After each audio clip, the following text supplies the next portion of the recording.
Qué bueno encontrarnos nuevamente para un nuevo tiempo de enseñanza, un nuevo tiempo de hablar con Dios. Y hoy tenemos un tiempo de enseñanza sobre lo que significa vivir bajo el señorío de Cristo.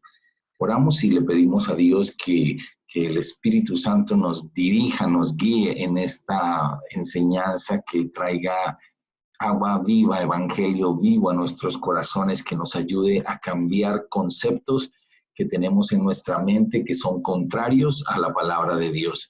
Oro y bendigo esta reunión, este tiempo de enseñanza, para que sean abiertos tus ojos espirituales y puedas ver lo que el Señor quiere que veamos junto con Él.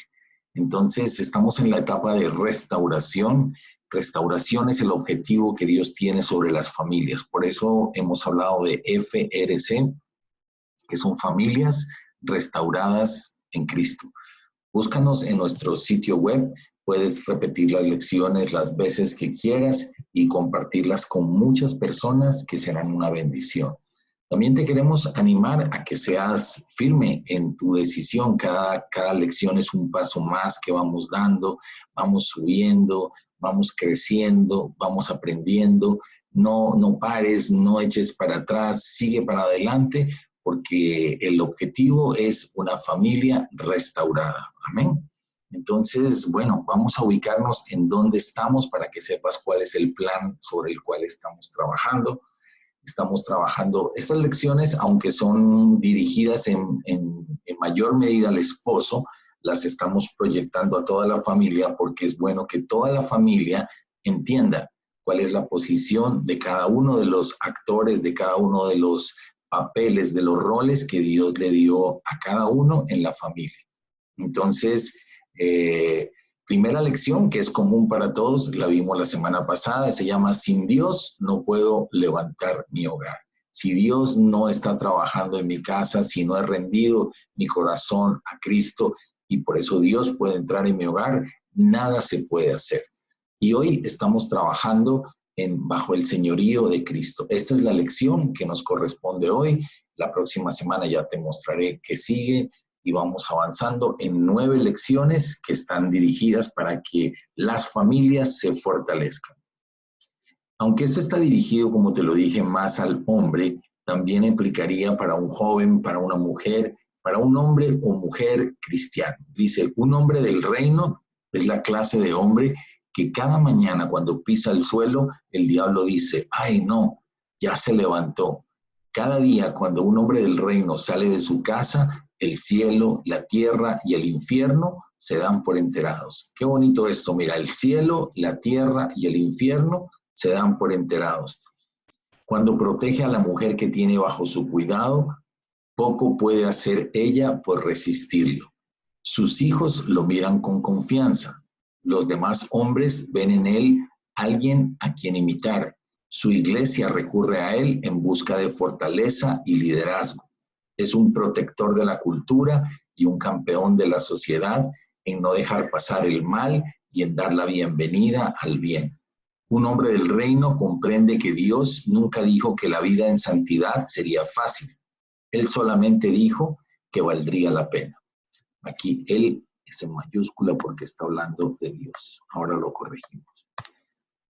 Esto lo dice Tony Evans en el libro que se llama Un hombre de reino, y el mismo libro está para las mujeres, una mujer del reino. Si lo pueden conseguir, se lo recomiendo, es un excelente libro. Jesucristo es el Señor. Esta es la revelación que debemos llegar a tener en nuestra vida. El libro de Filipenses dice: para que en el nombre de Jesús se doble toda rodilla de los que están en los cielos y en la tierra y debajo de la tierra, y toda lengua confiese que Jesucristo es el Señor. Que Jesucristo es el Señor, para la gloria de Dios Padre. Aquí es donde ganamos realmente las batallas, cuando te doblegas delante de Dios, los cielos se abren y el infierno tiembla. Es solamente cuando nuestra confianza está plenamente puesta en Él y seguimos sus instrucciones de manera cuidadosa. Mira que señorío Mucha gente dice, yo creo en Dios, yo creo en Jesucristo, yo creo que Dios existe, yo creo que Jesús existe, pero cada uno actúa como quiere. Pero cuando tú realmente dices, Él es el Señor de mi vida, es cuando tú puedes decir, yo sigo sus instrucciones de manera cuidadosa. Allí es cuando uno realmente ha entendido el señorío de Jesús, cuando uno puede decir, sí, yo sigo las instrucciones de manera cuidadosa. No solamente es decir, Él es el Señor, sino es mi Señor. Y cuando uno entiende que alguien es el Señor de uno, uno solamente obedece. Ahora, la bendición que tenemos es que el Señor de nuestras vidas nunca va a querer nada malo para nosotros, sino siempre va a buscar algo que va a ser de mucha bendición para nuestras vidas. Entonces no basta con solamente decirle Señor, porque aquí hay unos versículos que te van a hacer entender esta realidad. Dice, ¿por qué Jesús dijo que muchos le dirían Señor y que Él no los conocerá? En Mateo 7:22 dice, muchos me dirán en aquel día, Señor, Señor, ¿no profetizamos en tu nombre y en tu nombre echamos fuera demonios y en tu nombre hicimos muchos milagros? Pues todo parece indicar, obviamente, que aquí habla de personas que inclusive trabajaban y estaban y hacían parte de iglesia y de pronto hicieron cosas extraordinarias y esas cosas extraordinarias y sobrenaturales funcionan. Pero él dice que a pesar de todo eso y que le dijeron, Señor, Señor, entonces él dice, entonces les declararé, nunca os conocí, apartaos de mí, hacedores de maldad. Es decir, que era una confesión externa del señorío de Jesús, pero realmente no lo tenían así. Y la otra pregunta es, ¿y por qué el apóstol Pablo dijo algo parecido en su carta a Tito? Dice, tales personas afirman que conocen a Dios, pero lo niegan con su manera de vivir. Son detestables y desobedientes. No sirven para nada, para hacer nada bueno. Detestables y desobedientes. Un título bastante feo que afirma aquí el Señor a través de esta carta del apóstol Pablo dirigida a Tito. Entonces, nota y repito que el hecho de que uno diga, sí, yo creo que Jesús existe, yo creo, eso no es síntoma de que Él realmente tenga el señorío sobre tu vida. Señorío es cuando Él realmente da una instrucción y tú obedeces, obedeces con amor, obedeces con alegría y obedeces con gozo. En un comentario que tiene el doctor Pérez Millos, hace un análisis bien interesante y tomé una copia de él para que lo podamos estudiar en conjunto. Dice, las consecuencias de una vida de piedad aparente, las consecuencias de una vida de piedad aparente que descansa en conceptos, pero no en fe. Esto es muy, muy peligroso, porque muchas veces tenemos conceptos, ideas aquí en la mente. O sea, sí están aquí y pareciera que fueran verdad, pero esto no tiene nada que ver con la fe. La fe nace en lo profundo del corazón y es diferente tener un concepto mental que tener una convicción, una revelación, un rema de Dios. Eso es completamente diferente.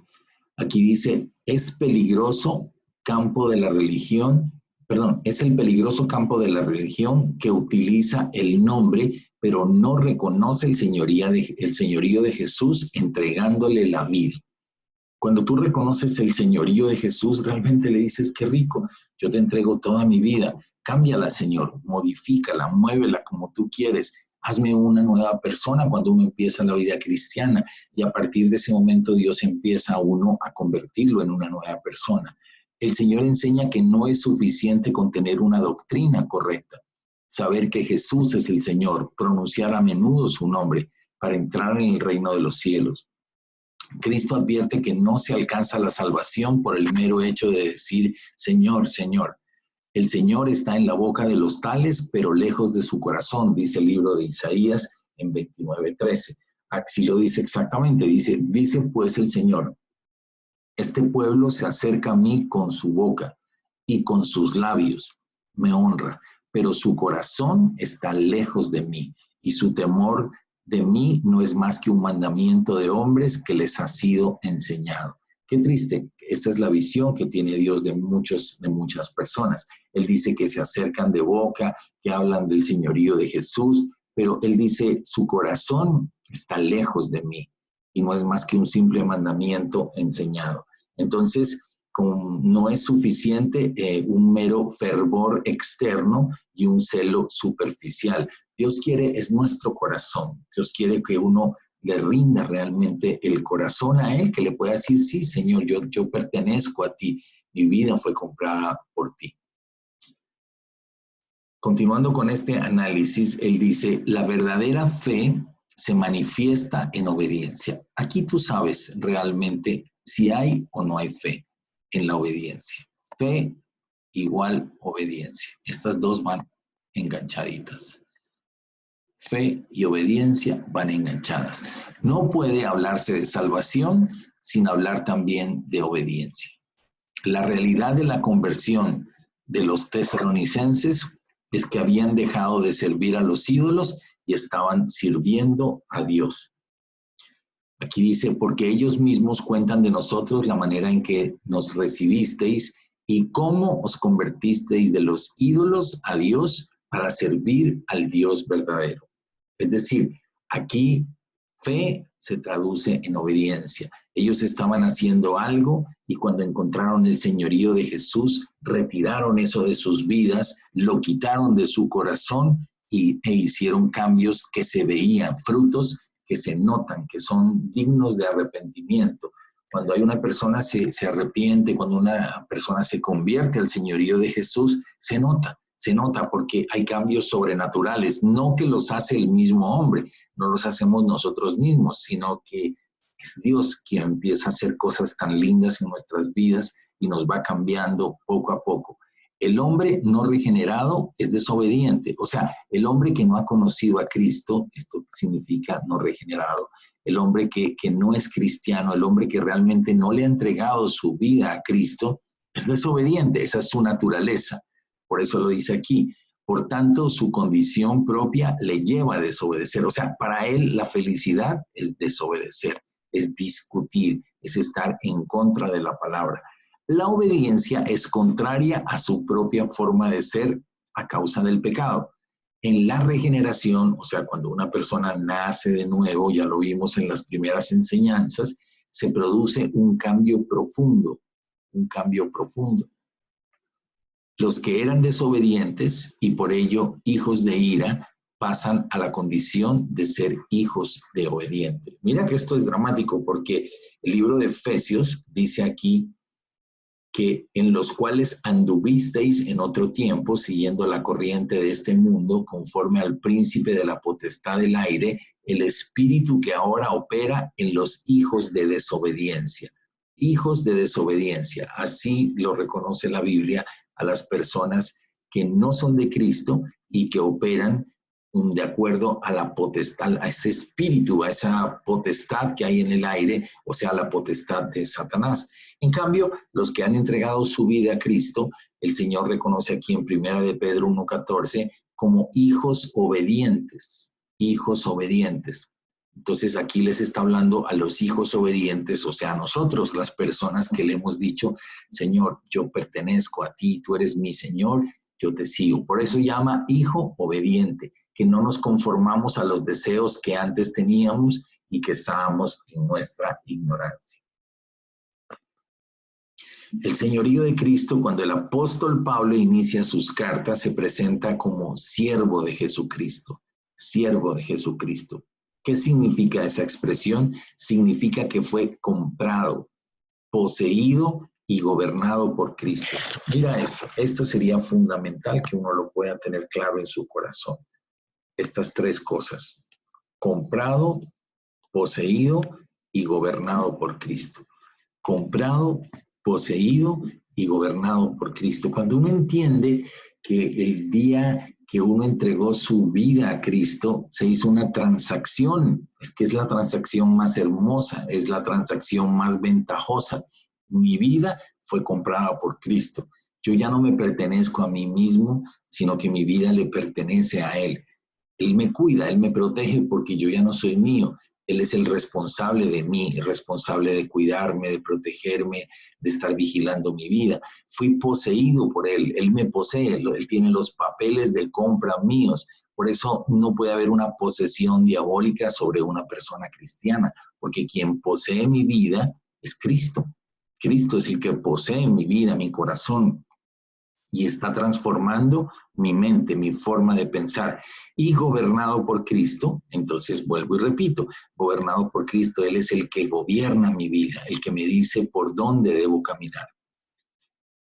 Pablo, en su más orgulloso, autoproclamado título, fue el decir él mismo, Pablo decía de él mismo, yo soy esclavo de Jesucristo, y esa palabra en griego es doulos, alguien que se da a sí mismo para hacer la voluntad de otro, dedicado a otro para no hacer caso de sus propios intereses. Mira esta definición, qué bonita. Alguien que se da a sí mismo, o sea, tú te entregas a sí mismo, a ti mismo, te entregas voluntariamente. Es un acto de fe, de decirle, Señor, yo me entrego a ti mismo para hacer tu voluntad, para hacer la voluntad tuya.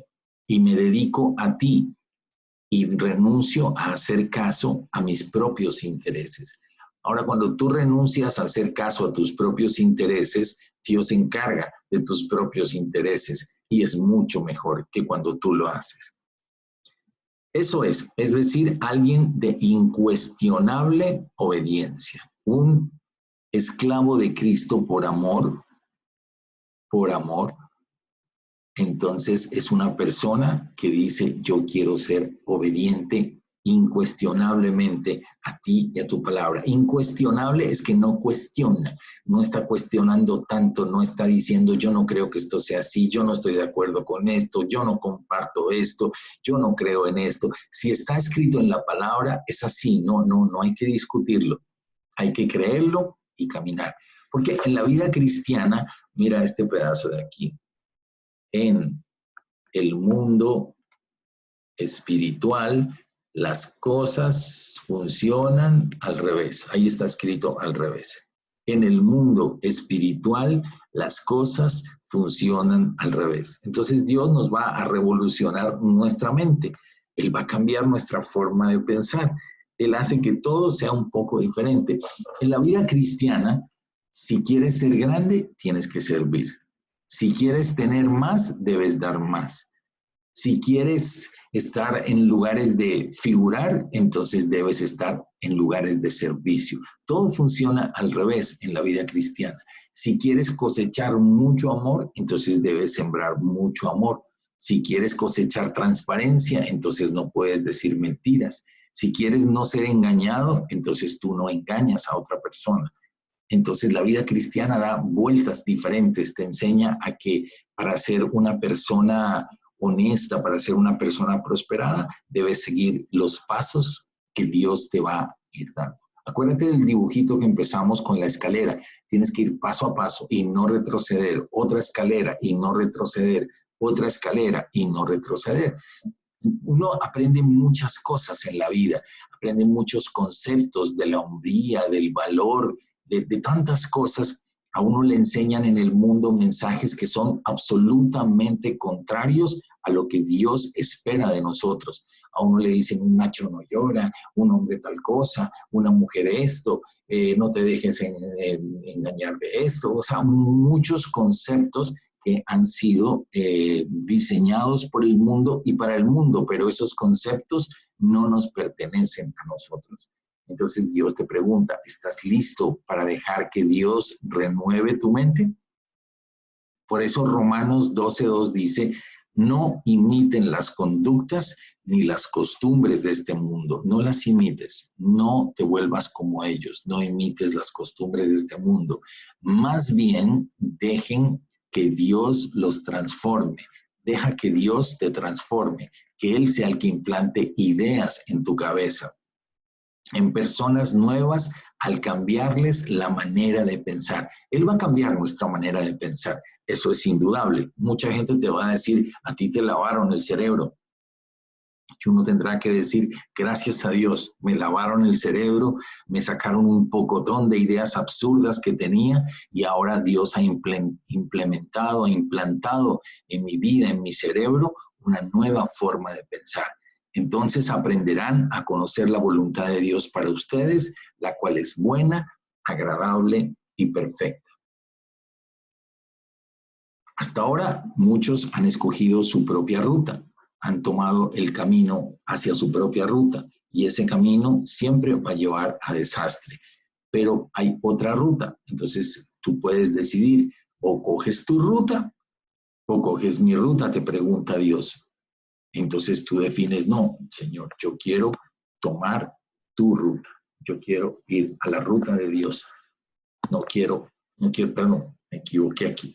No quiero ir por mi ruta, sino quiero ir por tu ruta. ¿Ok? Rindo mi voluntad a la tuya, mi camino versus tu camino. Ya lo hemos visto en Isaías 55:8, que dice que mis caminos son mejores que sus caminos y mis pensamientos son mejores que sus pensamientos. O tus prioridades o mis prioridades. Y hablando de prioridades, es importante que tú entiendas cómo funciona todo en una familia. Esto es bien importante que lo entiendas. Cuando uno pone en orden estas prioridades, las cosas van a funcionar bien en el hogar. Cuando uno pone esto en el orden correcto, las cosas funcionan en el orden correcto. Cuando entendemos que dentro del proyecto de Dios para nuestras vidas, las prioridades correctas son en este orden, entonces todo se facilita y cambia. Lo primero que debemos entender es que Dios ocupa el primer lugar en tu vida y eso incluye su palabra. No solamente es decirlo, es hacerlo. Dios es lo primero en mi vida, es mi primicia en todo.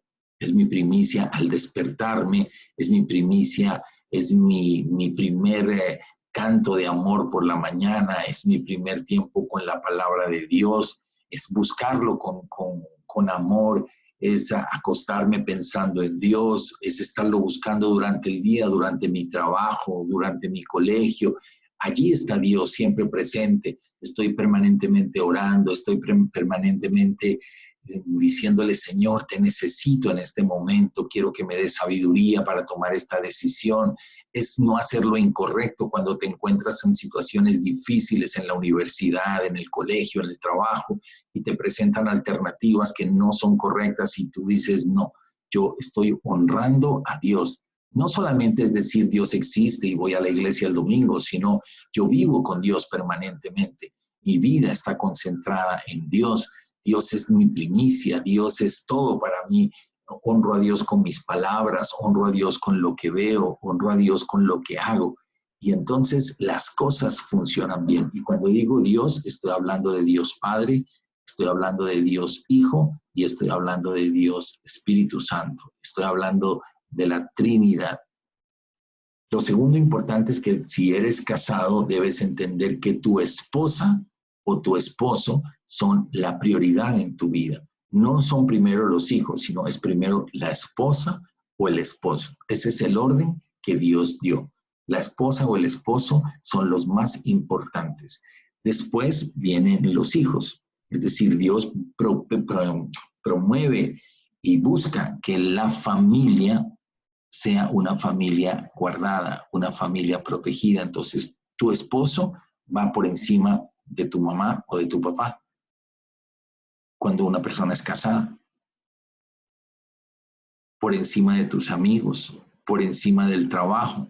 Tu esposa es muy importante o tu esposo, en el caso de que seas mujer, es absolutamente importante. Y los dos son uno solo para Dios cuando hay matrimonio. No es que el esposo sea más importante que la esposa, sino simplemente el esposo tiene unos papeles que ya los vamos a descubrir en las siguientes lecciones y la esposa tiene otros papeles. Ambos son exactamente iguales para Dios, ambos son absolutamente importantes y ambos son piezas importantes. Como dijo el apóstol Pablo, el ojo no es más importante que la mano, ni el hígado es más importante que el cerebro. O sea, cada uno cumple una función especial. Si uno de los órganos fallara, fallaría el organismo.